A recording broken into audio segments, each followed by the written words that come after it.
నమస్తే సంజయ్ గారు. నమస్తే రవి తమ్ముడు. ఇప్పుడు మాజీ మంత్రివర్యులు సత్యవతి రాథోడ్ గారు ఒక కామెంట్ చేశారు. ఇది మీ ప్రభుత్వం మీద, ఇందులో మీ దగ్గర ఉన్నటువంటి మంత్రి గారు ఎవరైతే సీతక్క మీద ఒక కామెంట్ చేశారు. ఏదైతే అంగన్వాడీకి సంబంధించినటువంటి ఎంప్లాయీస్కి ఏదైతే ఉన్నారో వాళ్ళ ఉద్యోగులకి వాళ్ళకి 10 మార్కులు అనేది మన ప్రభుత్వం నిర్ణయించిన తర్వాత అది 10 మార్కులు కూడా ఎక్కువే, అది చేయడం వల్ల ఇందులో పెద్ద స్కామ్ ఉంది, ఇది కరెక్ట్ కాదని చెప్పేసి ఆవిడ స్పందించడం జరిగింది సత్యవతి రాథోడ్ గారు. దాని మీద కూడా ఒక రాజకీయం చేయాలనే ప్రయత్నం చేశారు. సో మరి ఏంటి అలా ఆ వ్యాఖ్యలకి మీరు ఏం సమాధానం చెప్తారు? ముఖ్యంగా సీతక్క గారు ఏం చేసినా ఒక రకమైనటువంటి ఎలిగేషన్స్ వస్తూ ఉన్నాయి. ఏంటి దీని మీద ఉన్నటువంటి రాజకీయం? ఇప్పుడు సత్యవతి రాథోడ్ గారు సీతక్క ఏది చేసినా ఆమె స్కామ్ అని అంటది. దేనికని అంటే తను చేయలేని పని సీతక్క చేస్తుంది కాబట్టి. ఎందుకంటే ఆమె కూడా సంక్షేమ శాఖ మంత్రి కాదు కాబట్టి సీతక్క చేస్తుంది కాబట్టి నేను చేయలేను కాబట్టి ఆమె స్కామ్ అని చెప్తుంది. అసలు సత్యవతి రాథోడ్ గారు నేను ఒకటే క్వశ్చన్ ఇస్తున్నా. ఇవాళ అంగన్వాడీ టీచర్ అంటే ఒక ఉద్యోగం కాదు. అందులో బాలింతలు వస్తారు, గర్భిణీ స్త్రీలు వస్తారు, పిల్లల ఆలన పాలన. 10 మార్కులు ఇంటర్వ్యూకి, పక్క రాష్ట్రం 20 మార్కులు, మన రాష్ట్రం 10 మార్కులు. మీరు ఇంటర్మీడియట్ మార్క్స్ తీసుకోవాలి, అదే బేస్ తో పోవాలని మీరు అంటున్నారు కదా సత్యవతి గారు. అసలు స్కిల్ అనేది ఉండొద్దా? మార్కులు ఉండడం కాదమ్మా. ఇక్కడ ఒక అంగన్వాడీ టీచర్కి అమ్మతనం కావాలి. ఇంటర్మీడియట్ అమ్మాయికి అమ్మతనం ఉండదు, పెళ్లి కాలేదు. ఇక్కడ ఉండాల్సింది 3 సంవత్సరాల పిల్లలకి ఒక అమ్మతనం ఉండాలంటే, ఒక ఆలన పాలన ఉండాలి అంటే ఆ అమ్మాయికి అంటే వాళ్ళకి ఓపిక అనేది ఉండాలి. ఇంటర్మీడియట్ అమ్మాయికి ఓపిక ఉంటుందా? ఇక్కడ ఒక అమ్మతనాన్ని చూడాలి మనం. కానీ 10 మార్కులు ఇంటర్వ్యూ ఉంటే సీతక్కని స్కామ్ అంటారా? అది ఎట్లా కరెక్ట్? ఇప్పుడు అక్కడ కలెక్టర్ అధ్యక్షతన జరుగుతుంది ఇది ఇంటర్వ్యూ అనేది. సీతక్కకు ఏం సంబంధం అండి? అంటే బాగా మీకు అలవాటు అయిపోయింది సీతక్కని విమర్శించాలి. మీ పనే అది. ఎందుకంటే పెద్ద సార్ దగ్గర మెప్పు పొందాలంటే సీతక్కని విమర్శించాలి. ప్రతి వచ్చిన పనికి మాలినాడు సీతక్కని విమర్శిస్తాడు. సీతక్కని విమర్శించేటప్పుడు సీతక్క చేసిన పనిలో మీరు పోటీ పడండి అని నేను సవాల్ విసిన బీఆర్ఎస్ నాయకులకి. ఒక్కరు ముందుకు రారు. ఆమె చేసే పనిలో 10% మీరు ఎక్కడ చేసిరు? ఇవాళ నేను సత్యవతి అక్కకు ఒకటే నేను సవాల్ విసురుతున్నా. అక్క నువ్వు ఇంత చెప్తున్నావు కదా అక్క, మహిళలు అంటున్నావు కదా, అన్యాయం అంటున్నావు కదా. ఖమ్మంలో 12 ఏళ్ల పిల్ల అత్యాచారం జరిగినప్పుడు నువ్వు ఏడున్నావు అక్క? ఎవరు స్పందించలేదు. నువ్వు స్పందించినవా? ఒక హాస్పిటల్ పోయి మీరు పోయి చూసి వచ్చిండ్రా అక్క? మరి సీతక్క పోయింది, చూసింది, 70,000 రూపాయలు ఇచ్చింది, తప్పకుండా వాళ్ళ కుటుంబాన్ని అన్ని రకాలుగా ఆదుకుంటా అని చెప్పింది, నా బాధ్యత అని చెప్పింది. ఒక ఆదివాసి బిడ్డ ఒక పంచాయతీ రాజ్ శాఖ మంత్రిగా ఉంది అంటే తొలి మహిళ అంటే మళ్ళీ ఆ శాఖకు మంత్రి అయినందుకు ఆమె మీద నిందలేస్తున్నారా మీరు? ఒక మహిళా శిశు సంక్షేమ శాఖకి ఒక ఆదివాసి బిడ్డ మంత్రి అయినందుకు మీరు నిందలేస్తున్నారా? 10 మంది మహిళల గురించి మంచి కోరినందుకు నిందలేస్తున్నారా? ఎవరు అసలు తండ్రి పేరు, తల్లి పేరు, భర్త పేరు, ఎవరి పేరు చెప్పుకోకుండా ఒక రాజకీయంగా ఒక ఉక్కు మహిళగా ముందుకొస్తున్నందుకు ఆమె మీద మీరు అవినీతి అని మరకలు అంటిస్తున్నారా? దేంట్లో అంటిస్తున్నారండి సత్యవతి గారు?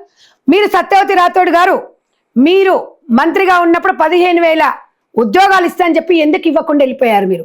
అది తెలంగాణ ఇలా ప్రజలు ప్రశ్నిస్తున్నారు. మాకు బీఆర్ఎస్ పార్టీ నాయకులు కాదు, తెలంగాణలో మాకు తెలంగాణ ప్రజలే మాకు ముఖ్యము, వాళ్ళ బాగోగులే ముఖ్యమనే ధోరణితో సీతక్క గారు వెళ్తున్నారు. ప్రతి ఫ్యాషన్ అయిపోయింది. మొన్న ఒకడు వచ్చేమో ఇసుక దందా అని చెప్తారు. ఇసుక దందా చేస్తుంది, ఇసుక దందాలో లాభం వస్తుంది అన్నోడేమో అంతకుముందు రెడ్ కోలో ఎంత అవినీతి చేసిండో అందరికి తెలుసు. ఇంకొక ఆయన IAS IPS ఆఫీసర్ అట, ఆయన వచ్చి సీతక్క మీద వ్యాఖ్యలు చేస్తాడు. పెద్ద ఫ్యాషన్ అంటే పెద్ద సారు మెచ్చాలే, సీతక్క మంచి పనులు చేస్తుంది, సీతక్క కాంగ్రెస్ గవర్నమెంట్ మంచి పనులు చేస్తుంటే మేము ఏం చేయలేకపోతుంది, ఈ శాఖలు ఉన్నా మేము ఏం చేయలేకపోయినాం అని చెప్పేసి విమర్శిస్తున్నారు. కానీ ఇవాళ ఒక మహిళలకు, డ్వాక్రా సంఘాలకు ఎంతో చేనితనిస్తుంది, ఆహర్నిశలు పనిచేస్తుంది. ఇవాళ పార్టీలకు అతీతంగా ప్రతి ఒక్కరిని కూడా, పార్టీలకు ఓటుతో సంబంధం లేకుండా ప్రతి ఒక్కరిని కూడా మీరు ఇట్లా సెల్ఫ్గా అంటే మీరే 1,00,000 రూపాయలు సంఘాలలో తీసుకొని మీరే ఆర్థికంగా ఎదగండి, మహిళల మనోభావాలు దెబ్బతినకుండా అని చెప్పేసి ఇవాళ ఆమె సింపుల్గా సాదా సీదగా ఆమె కట్టే చీర కూడా 800 రూపాయలు ఎక్కువ ఉండదు, 800 లోపే. ఇవాళ ఒక వార్డు నెంబరే గల్లలు ఎగరేసుకుంటారు. ఇవాళ ఆమె చెట్లల్లా గుట్టలల్లా మూటలు మోసుకుంటూ పోతుంది పోయి ఇవాళ అక్కడ ఉన్న ప్రజలకు అవసరాలను తీరుస్తుంది ఆమె సీతక్క. సత్యవతి రాథోడ్ అక్క, నువ్వు ఏ అక్క, ఎన్ని చేసినావు అక్క, నీ అమాయంలో ఏమేమి చేసినావు అక్క, వీళ్ళకి నేను న్యాయం చేసినా, గిట్లా జరిగినా, ఇన్నిసార్లు విజిట్ చేసినా, ఇంతమంది ఆదుకుందని చెప్పక్క, నువ్వు ఏమక్క అంటే సీతక్క. సీతక్క ఇప్పుడంటే సత్యవతి రాథోడ్ గారు ఒక ఎలిగేషన్ చేశారు. అవును, అంతకుముందు సమ్మక్క సారక జాతర అప్పుడు చేసినటువంటి ఎలిగేషన్లు అక్కడే దాదాపుగా 8,000 ఎకరాలు, సారీ 100 ఎకరాలు, లేకపోతే ఎన్ని ఎకరాలు దందా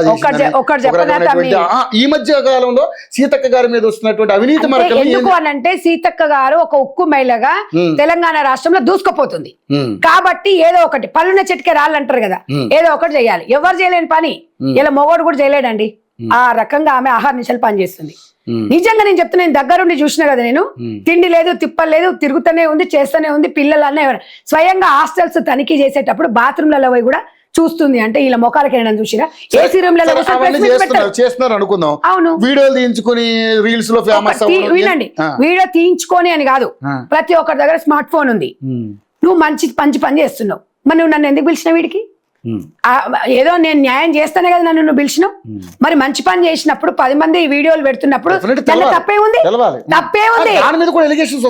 అంటే పనికి మాల నా కొడుకులు ట్రోల్ చేస్తారు, పని లేనోడే చేస్తాడు ఇది ట్రోలు.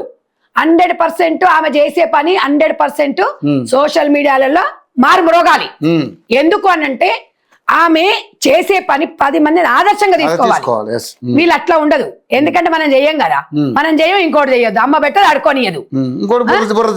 ఎంతసేపటికి బురద చల్లాలి, ఎంతసేపటికి సీతక్క మీద బురద చల్లితే పెద్దసారి మెచ్చుకుంటాడు, మంచి పదవులు ఇస్తాడు మాకు, అంతే తప్ప మీరు ఎప్పుడన్నా వచ్చేది 10 మంది దగ్గరకు వచ్చి 10 మంది నాడిని చూసింది లేదు, 10 మందిని ఆదుకున్నది లేదు, 10 మందికి మేలు చేసింది లేదు. కాదు, ఎమ్మెల్యేగా ఉన్నప్పుడు అక్కకి చాలా రకాలైనటువంటి మంచి స్పందన వచ్చేది, చాలా చాలా బాగా చేస్తారు. రవి మంత్రి అయిన తర్వాత ఈ ప్రభుత్వం వచ్చిన తర్వాత అవినీతి మరకలు ఎక్కువ వస్తాయి. ఏమంటున్నా రవి, ఇవాళ ఎగ్జాంపుల్ చెప్తా. ఒక బిడ్డ పుట్టినప్పుడు ఇద్దరు కలిసి తల్లిదండ్రులు ఒక బిడ్డనే ప్రేమిస్తారు. 2 పిల్లలు ఉన్న తర్వాత కొంచెం సమయం ఇంకో పిల్లోడికి, ఇంకో సమయం ఇంకో పిల్లోడికి ఇవ్వాల్సి వస్తుంది. ఇద్దరు తన పిల్లలే. మరి మరి మనం అక్కడ వ్యత్యాసం చూడండి. ఇద్దరు తన పిల్లలైనా ఇద్దరికి సమానంగా అవకాశం ఇవ్వాలి అనేది ఒక తల్లిదండ్రులు. అట్ ద సేమ్ టైం తెలంగాణకు ఆమె పంచాయతీరాజ్ శాఖకి తొలి మంత్రి సీతక్క గారు. మరి అక్కడ అవకాశాలు ఇవ్వాలా ఇవ్వద్దా, వాళ్ళకి సమయం ఇవ్వాలా ఇవ్వద్దా? మరి ఇవ్వాలన్నప్పుడు ఇక్కడ కొంచెం గ్యాప్ వస్తుంది కదా. ఆ గ్యాప్ను మీరు ఎందుకు అర్థం చేసుకోలేకపోతున్నారు? ఎమ్మెల్యేకి మంత్రికి చాలా ఉంటుంది. ఎమ్మెల్యే అంటే కాన్స్టిట్యున్సీ ఉంటుంది, మంత్రి అంటే తెలంగాణ రాష్ట్రం మొత్తం. మీరు అన్నది కరెక్ట్, మంచి పాయింటే. కాకపోతే ఎమ్మెల్యేగా ఉన్నప్పుడు ఆమె ఎక్స్ పార్టీలో ఉంది, అంటే వేరే పార్టీలు ఉన్నప్పుడు కూడా ఎమ్మెల్యేగా అప్పుడు ఆవిడకి అధికారంలో లేదు కాబట్టి సరే ఆమె ఏం చేసినా సీతక్క బాగా చేస్తుందని సాక్షాత్తు అసెంబ్లీలోనే బీఆర్ఎస్ పార్టీ వాళ్ళు పొగడడం జరిగింది. ఈరోజు మంత్రి అయింది ఆవిడ.